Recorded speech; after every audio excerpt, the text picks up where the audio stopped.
Contrairement aux agriculteurs, aux ouvriers qui peuvent exprimer leur colère, les enfants, eux, ne font que subir en silence. En France, il y a plus de 2000 enfants qui dorment dehors. Il y a plus de 20 000 mineurs qui se prostituent. Parmi ces mineurs qui se prostituent, 80% proviennent de l'aide sociale à l'enfance. Des mineurs qui sont censés être protégés par le conseil départemental, arrachés à leurs parents pour être protégés par le conseil départemental. Parmi ces jeunes qui sont ces enfants qui sont à l'aide sociale à l'enfance, seulement 5% se présenteront au bac. Un SDF sur 4 est un enfant qui sort de l'aide sociale à l'enfance. En France, il y a de plus en plus de cancers pédiatriques. Nous en sommes aussi à 13 vaccins obligatoires. Il y a l'éducation sexuelle, la loi Evars, qui est juste une version allégée des dérogatives du programme de l'OMS. C'est pas une loi Evars, c'est un programme, pardonnez-moi, mais c'est un programme allégé par rapport aux dérogatives de l'OMS qui est bien plus sale. Et la loi Evars est faite pour juste installer le programme qui va évoluer une fois qu'il sera accepté. Personne ne fait rien pour les enfants en dehors de certaines conversations sur les réseaux sociaux, mais ça sert à rien les conversations. Il y a un moment, il faut passer à l'action. Les enfants, c'est l'avenir de notre pays. Si on ne fait rien pour eux, notre pays, il est mort. Ce sont eux qui vont vous torcher les fesses quand vous serez en EHPAD, qui vont vous soigner quand vous serez malade, parce que certains vont devenir médecins. Ce sont eux qui vont vous remplacer dans votre secteur d'activité. Ce sont eux qui vont reprendre notre pays. Et si on ne prend pas soin de nos enfants aujourd'hui, si on ne les protège pas, si on ne les défend pas, si on ne défend pas non plus leur avenir, eh bien ils pourront parler de nous comme étant des lâches. On n'a pas le droit d'être complice de tout ça par notre passivité et notre silence. Il y a un moment, il faut mener une action. Et quand je dis action, c'est pas essayer de reproduire ce qui nous a conduit à l'échec jusqu'à présent, comme les manifs, les grèves, ou encore, pour ceux qui aiment fantasmer, faire une révolution qui nous conduira juste à un état de siège, et c'est pas du tout l'intérêt. L'idée, ça serait de se servir des textes officiels qui sont indiscutables vis-à-vis des autorités. L'idée, ça serait donc de comprendre déjà sur quoi repose notre démocratie, pseudo-démocratie, je vous l'accorde. Mais ceci dit, les textes sont encore officiels, ils sont encore de vigueur, encore affichés sur les sites gouvernementaux. Nous avons une hiérarchie des normes. La hiérarchie des normes, c'est une pyramide à plusieurs étages. En bas, il y a les arrêtés, les décrets, un peu plus haut, les lois. Ce qui est intéressant, c'est les deux derniers blocs.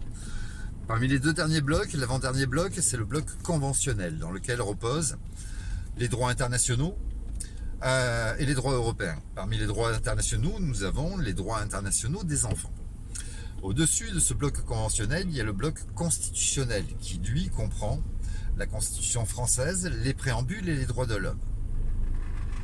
En droit, il n'y a personne qui peut monter au-dessus de ces blocs. Le bloc conventionnel est en dessous, mais les lois ne peuvent pas être au-dessus du bloc conventionnel, et les lois ne peuvent pas être au-dessus du bloc constitutionnel, et donc des droits de l'homme et de la Constitution française. La Constitution française, quand on la lit en première ligne, dans les premières pages, on peut lire « La République, c'est la gouvernance du peuple, par le peuple, pour le peuple ». Ce qui veut dire que nous sommes le pouvoir, nous le peuple français. Nous sommes représentés par des députés. Les députés, avec les sénateurs, forment le pouvoir législatif, qui est le pouvoir le plus fort en France.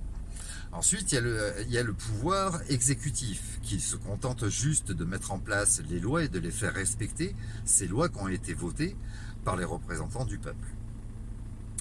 Ça, c'est le gouvernement, le bloc exécutif. Le gouvernement avec tous les ministres. Le président de la République, lui, il n'a aucun pouvoir.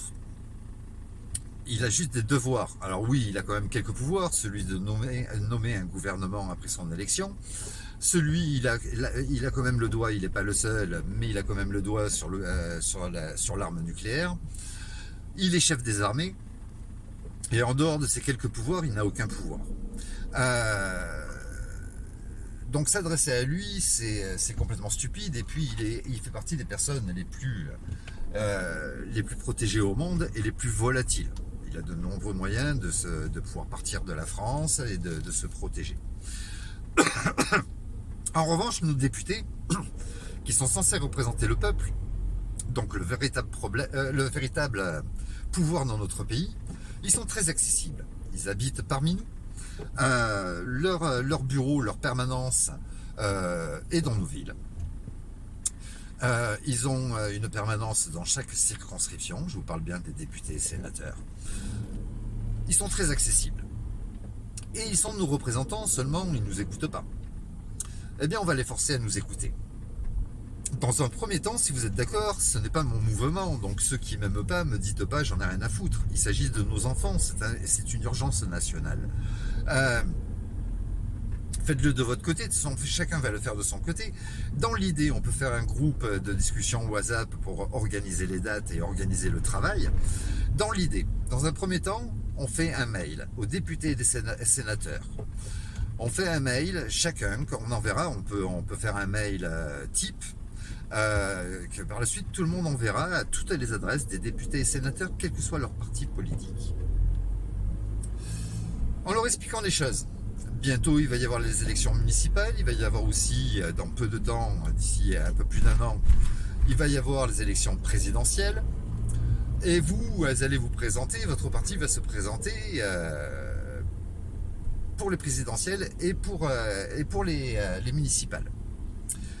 Si vous ne faites pas quelque chose d'ici 15 jours en toute urgence à voter des lois pour réformer la vaccination obligatoire, l'aide sociale à l'enfance, quand je parle de réformer, c'est qu'il faut enlever cette notion de danger pour remettre en place la notion de maltraitance. L'aide sociale à l'enfance, les 11 vaccins obligatoires, l'éducation sexuelle. On peut parler aussi de l'alimentation de nos enfants, etc., etc. Si vous ne faites pas un véritable travail en urgence, et si vous ne rendez pas votre travail qui doit pas attendre et dormir au Sénat, parce qu'il y a effectivement une loi qui a été votée à l'unanimité au Parlement en 2023 et elle est restée bloquée par le Sénat. C'est pour ça que nous allons contacter les députés et les sénateurs en disant de faire un véritable travail afin de mettre en sécurité nos enfants, de réformer l'aide sociale à l'enfance, d'arrêter avec les obligations vaccinales et de faire simplement un choix vaccinal. Parce que tout acte médical doit être consenti et éclairé et l'obligation vaccinale n'a pas cette place dans cette démocratie. Donc on vous donne 15 jours pour tout réformer. Si dans 15 jours vous n'avez pas fait votre boulot, eh bien on viendra vous voir dans vos permanences. On viendra discuter avec vous. Au bout de 15 jours, si le boulot n'est pas fait, s'ils ne nous ont pas entendus, s'ils n'ont pas respecté notre pouvoir, nous irons les voir, nous nous réunirons un jour de la semaine à l'heure de leur permanence, à 400, 500, 1000 peut-être, pour chaque circonscription. On ira les voir, alors il ne s'agit pas d'aller à foutre le bazar dans leur bureau, non, nous allons faire ça avec les valeurs de la France, avec les droits de l'homme en poche, la Constitution et l'élégance à la française. Seulement un ou deux monteront dans le bureau pour discuter avec le député ou le sénateur. En lui disant, voilà, on t'a envoyé un mail, tu n'as pas voulu l'écouter, tu n'as rien fait, il n'y a rien qui a été discuté au Sénat ou au Parlement, rien n'a été réformé. Alors c'est très simple, les choses, on va te donner encore une semaine. Dans une semaine, si tu n'as toujours rien fait, si tu n'as pas levé le petit doigt, ton parti politique, il n'existe plus. Il faudra aller passer un CAP de boucher ou de coiffeur si tu veux, mais il va falloir te trouver de quoi te recycler. Parce que tu feras plus de politique. Parce que ton parti politique, il n'existera plus et toi, tu n'auras plus de place en politique parce que plus personne ne va voter pour toi parce qu'on va te faire une publicité. Il faut y aller au chantage maintenant. Il y a les présidentielles, il va falloir en jouer. Si tu ne refermes pas, si tu ne bouges pas les choses, ton parti politique, il n'existe plus. On va les inviter à se battre les uns les autres ou alors à s'unir pour travailler pour nos enfants. Profitons de notre pouvoir qui existe encore. Profitons du bloc conventionnel et du bloc constitutionnel. Profitons de cette période où nous allons rentrer en période électorale pour leur faire un chantage à l'élection aussi. Mais surtout, faire en sorte que tous ces fléaux soient endigués, tous ces problèmes soient réellement endigués. Il s'agit de nos enfants. Nous n'avons pas le droit d'être complices par notre silence et notre complicité. On doit agir. Il s'agit d'une urgence nationale. Nos enfants souffrent. Je ne vous parle pas des enfants handicapés qui, eux, souffrent le carcan parce qu'on les utilise pour faire des expériences. Ils sont plongés dans une maltraitance et ils ne peuvent absolument pas se plaindre. Il est grand temps de changer les choses. Ils doivent respecter notre pouvoir, nous allons l'imposer.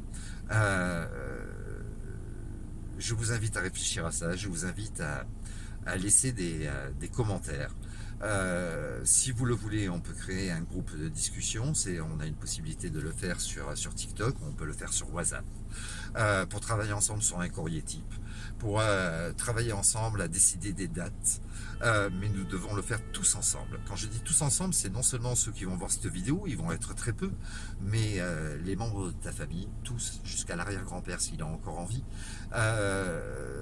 tes voisins, tes amis, tes collègues de travail, tout le monde devra envoyer ce mail aux députés et sénateurs. Tout le monde va reprendre son pouvoir en main, celui du peuple. Et c'est le plus grand pouvoir en France.